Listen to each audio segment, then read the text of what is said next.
Bienvenue sur Réveil Radical, la chaîne qui ne te caresse pas dans le sens du poil, qui ne protège pas ton confort et qui ne nourrit pas tes illusions. Ici, on détruit les faiblesses mentales, on pulvérise les excuses et on reconstruit des êtres humains capables de dominer leur vie. Si tu es venu chercher de la motivation douce, tu t'es trompé d'endroit. Réveil Radical est un choc, une rupture, un point de non-retour. Si tu écoutes jusqu'au bout, tu ne penseras plus jamais comme avant. Écoute-moi bien. Si tu es venu ici pour être rassuré, caressé dans le sens du poil, validé dans ta médiocrité confortable, ferme cette vidéo maintenant. Parce que ce que tu vas entendre n'est pas fait pour protéger ton ego. C'est fait pour le fracasser. Le monde ne respecte pas les intentions, il respecte la force. Et Miyamoto Musashi l'avait compris mieux que quiconque. Pas la force bruyante, pas la force théâtrale, mais la force terrifiante, silencieuse, froide, celle qui ne demande pas la permission d'exister. La plupart des gens vivent comme s'ils avaient tout leur temps, comme si la vie était un brouillon. Musashi vivait comme si chaque jour était un duel réel, où l'erreur se paye en sang. Pas demain, maintenant. Et la vérité que tu dois avaler, même si elle brûle, c'est que ton problème n'est pas le manque de potentiel. Ton problème, c'est ton niveau de tolérance à l'inconfort. Tu fuis la douleur, tu négocies avec la fatigue, tu ajournes l'effort. Et ensuite, tu te demandes pourquoi ta vie n'a aucune densité. Musashi n'a jamais cherché le confort, il a cherché la maîtrise. Il ne s'est jamais demandé ce qu'il ressentait, il s'est demandé ce qu'il devait devenir. Et ça change tout. Comprends ceci une fois pour toutes. La force mentale et physique la plus terrifiante n'est pas visible au premier regard. Elle ne crie pas, elle n'explique pas, elle n'argumente pas. Elle agit. Musashi s'entraînait quand les autres dormaient, marchait quand les autres s'arrêtaient, frappait quand les autres hésitaient. Pas parce qu'il était né spécial, mais parce qu'il avait compris une loi que la majorité refuse d'accepter. Soit tu disciplines ton esprit et ton corps, soit la vie le fera pour toi, mais d'une manière beaucoup plus violente. Tu dis vouloir être fort, mais dès que la fatigue arrive, tu ralentis. Dès que la solitude apparaît, tu cherches du bruit. Dès que la difficulté s'installe, tu cherches une échappatoire. Musashi, lui, restait. Il restait dans la douleur, dans la répétition, dans le silence. Il comprenait que chaque inconfort était un professeur déguisé. Toi, tu vois l'inconfort comme un ennemi. Lui le voyait comme une forge. Il y a une illusion que je dois briser maintenant. Tu crois que la force mentale est une question de motivation. Faux. La motivation est instable, émotionnelle, capricieuse. Musashi n'était pas motivé.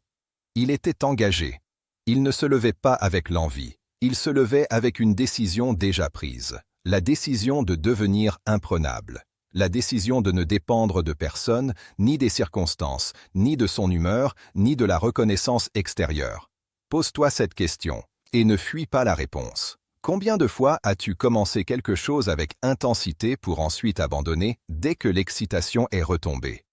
Combien de versions de toi-même sont mortes non pas par manque de capacité, mais par manque de continuité? Musashi gagnait des duels avant même de croiser l'adversaire, parce que son esprit était déjà aiguisé par des milliers d'heures invisibles. Toi, tu veux des résultats visibles sans accepter le travail invisible. La force physique de Musashi n'était pas esthétique, elle était fonctionnelle. Il ne s'entraînait pas pour être admiré, il s'entraînait pour survivre, pour dominer, pour rester debout quand tout le reste cède. Regarde ton propre corps, est-ce un outil ou un fardeau? Est-ce une arme ou une excuse? Tu dis manquer d'énergie, mais tu traites ton corps comme une poubelle. Tu veux de la clarté mentale, mais tu refuses la discipline basique, dormir correctement, manger avec intention, bouger avec rigueur. Musashi comprenait que l'esprit et le corps ne sont pas séparés. Un esprit faible dans un corps faible ne produit qu'une vie faible. Un esprit discipliné dans un corps solide devient une force de la nature. Pas spectaculaire. Terrifiante, parce qu'elle est constante. Et maintenant écoute bien cette partie, parce que c'est là que beaucoup décrochent. Musashi a accepté la solitude. Il n'a pas cherché à être compris, il n'a pas cherché à être aimé, il a cherché à être exact, précis, aligné. Toi, tu ajustes ton comportement pour plaire, pour appartenir, pour ne pas déranger. Et ce faisant, tu t'éloignes chaque jour un peu plus de ta vraie puissance. La force mentale ultime exige de supporter l'incompréhension. d'avancer pendant que les autres doutent, de travailler pendant que les autres parlent, de se taire pendant que les autres se justifient. Dis-moi la vérité. Es-tu capable de rester seul avec ton ambition sans la saboter pour obtenir l'approbation des autres? Parce que tant que tu dépendras du regard extérieur, tu seras contrôlable. Et ce qui est contrôlable n'est jamais fort. Musashi ne séparait jamais l'entraînement de la vie. Chaque geste était un exercice. Chaque marche était une discipline. Chaque combat, même symbolique, était une opportunité d'affiner son esprit. Toi, tu compartimentes.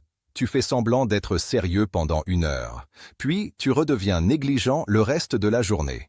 Tu veux une transformation radicale avec des efforts partiels. Ça ne marche pas comme ça. La force terrifiante naît quand il n'y a plus de contradiction entre ce que tu dis vouloir et ce que tu fais réellement. Quand tes actions parlent si fort que tes paroles deviennent inutiles. Quand ton quotidien devient un entraînement déguisé, pas un entraînement héroïque. Un entraînement répétitif, monotone, exigeant. Celui que personne n'applaudit, celui que personne ne voit, celui qui construit une colonne vertébrale intérieure que rien ne peut plier. Et il y a une dernière vérité que je veux t'enfoncer dans l'esprit avant de te laisser respirer. Musashi n'a jamais cherché à être invincible. Il a cherché à être prêt, prêt à agir, prêt à encaisser, prêt à décider vite et frapper juste. La majorité des gens cherchent la sécurité, et c'est précisément pour ça qu'ils sont fragiles. Plus tu évites le risque, plus tu deviens cassable. Plus tu évites l'effort, plus tu deviens dépendant. La force mentale et physique la plus terrifiante ne consiste pas à ne jamais tomber. Elle consiste à tomber sans se fragmenter, à se relever sans théâtralité, à continuer sans se raconter d'histoire. Et si ce que tu ressens maintenant est un inconfort, une tension, une remise en question, alors c'est bon signe. Ça veut dire que quelque chose commence à se fissurer. Et ce qui se fissure, c'est l'illusion que tu pouvais continuer comme avant, sans en payer le prix. Tu crois peut-être avoir compris. Tu te dis peut-être que le message est clair, que tu vois où je veux t'emmener. Mais non, pas encore. Parce que comprendre intellectuellement ne vaut rien. La plupart des gens comprennent très bien pourquoi leur vie est bancale et pourtant ils continuent exactement de la même manière. Ce qui manque, ce n'est pas l'information, c'est la pression intérieure. C'est ce feu constant qui ne te laisse plus la possibilité de tricher avec toi-même. Miyamoto Musashi ne vivait pas avec des idées. Il vivait avec une exigence si élevée que la moindre complaisance devenait insupportable. Et c'est exactement ce niveau-là que tu dois atteindre si tu veux accéder à cette force mentale et physique que peu d'êtres humains touchent dans toute une vie. Il y a quelque chose que personne ne te dit clairement, alors je vais le dire sans détour. Tant que ta vie est facile, tu resteras faible. Pas mauvais, pas inutile, faible. Parce que la facilité anesthésie l'instinct. Elle endort la vigilance. Elle ramollit la volonté. Musashi choisissait la difficulté quand il avait le choix. Il marchait plus loin, dormait moins confortablement, s'entraînait dans des conditions imparfaites. Pas par romantisme, mais par stratégie. Il savait que le jour où tout deviendrait hostile, son corps et son esprit reconnaîtraient le terrain. Toi, au contraire, tu cherches en permanence à optimiser ton confort. Et ensuite, tu es surpris quand la pression te brise. Tu ne t'es jamais entraîné pour ça. Tu t'es entraîné pour être à l'aise, pas pour être prêt. La force mentale terrifiante commence là où tu cesses de négocier avec ta propre discipline. Regarde-toi honnêtement. Combien de fois tu repousses ce que tu sais devoir faire? Combien de fois tu ajustes ton engagement selon ton niveau d'énergie du jour? C'est là que se cache ta faiblesse principale.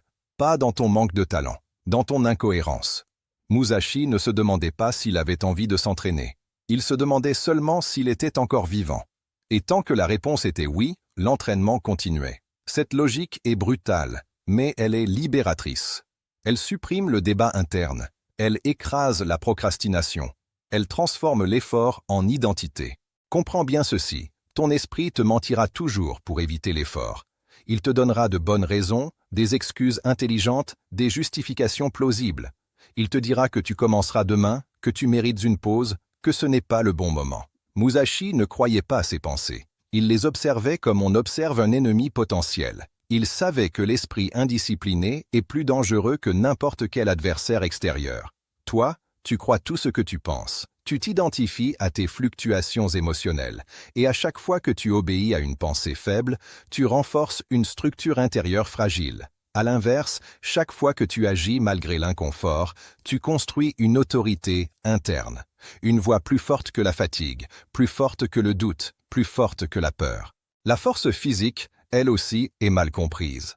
Tu crois qu'elle se limite aux muscles, à l'endurance, à la performance visible. C'est une vision superficielle. La vraie force physique, celle qui soutient une vie entière, c'est la capacité à encaisser sans se désorganiser, à continuer quand le corps brûle, à rester précis quand la respiration devient lourde. Musashi s'entraînait pour que son corps obéisse, même quand l'esprit était saturé. Toi, ton corps décide pour toi. Il dicte quand tu t'arrêtes, quand tu ralentis, quand tu abandonnes. Tant que ton corps est ton maître, tu ne seras jamais libre. L'entraînement n'est pas là pour impressionner qui que ce soit. Il est là pour inverser cette relation de pouvoir. Et maintenant parlons d'un point que peu de gens ont le courage d'aborder, la peur. Pas la peur spectaculaire, mais la peur quotidienne, sournoise, celle qui influence tes décisions sans que tu t'en rendes compte. Peur de l'échec, peur du regard des autres, peur de découvrir que tu n'es pas à la hauteur. Musashi n'a pas éliminé la peur, il l'a intégrée. Il l'a utilisée comme un signal de précision. Là où tu recules, il avançait. Là où tu hésites, il tranchait. Pas parce qu'il était inconscient, mais parce qu'il avait accepté une vérité fondamentale. Éviter la peur te condamne à une vie petite. Traverser la peur te transforme. Tu n'as pas besoin d'être courageux toute ta vie. Tu as besoin d'être courageux assez souvent pour changer de trajectoire. La solitude revient ici, encore et encore, parce qu'elle est inévitable. Plus tu deviens discipliné, plus tu deviens exigeant, plus tu te détaches de la moyenne. Et la moyenne n'aime pas ce qui lui échappe. Elle critique, elle minimise, elle ridiculise. Musashi a marché seul, non pas par rejet des autres, mais par fidélité à son chemin. Toi, tu ralentis ton évolution pour rester compatible avec ton entourage. Tu réduis ton ambition pour ne pas créer de tension. Mais écoute-moi bien. Chaque fois que tu fais ça, tu trahis une version de toi qui aurait pu devenir dangereusement solide. La force mentale ultime implique d'accepter d'être incompris pendant un temps, parfois longtemps. Il y a aussi cette obsession moderne pour l'équilibre, comme si tout devait être doux, mesuré, agréable. C'est une illusion confortable. La transformation radicale est déséquilibrée par nature. Musashi a vécu des périodes d'intensité extrême. Des phases où tout tournait autour de l'entraînement, de la maîtrise, de l'affinement. Pas parce que c'était sain au sens moderne, mais parce que c'était nécessaire. Tu ne forges pas une lame dans la tiédeur. Tu la forges dans le feu. Et ensuite seulement tu la trempes. Si tu refuses ces phases d'intensité, tu resteras toujours à moitié formé, à moitié prêt, à moitié fort. Pose-toi cette question sans mentir. Si ta vie continuait exactement comme aujourd'hui pendant 5 ans, deviendrais-tu plus fort ou plus confortable? Plus précis ou plus dispersé? Plus discipliné ou plus dépendant? La réponse te dit tout.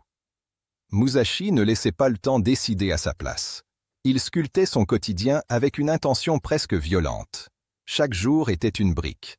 Chaque effort était un choix conscient. Toi, tu laisses les jours te traverser. Et ensuite, tu t'étonnes de ne pas te reconnaître. La force mentale et physique la plus terrifiante n'est pas spectaculaire parce qu'elle n'a pas besoin de prouver quoi que ce soit. Elle est stable, elle est fiable, elle est prête. Elle ne panique pas quand tout vacille.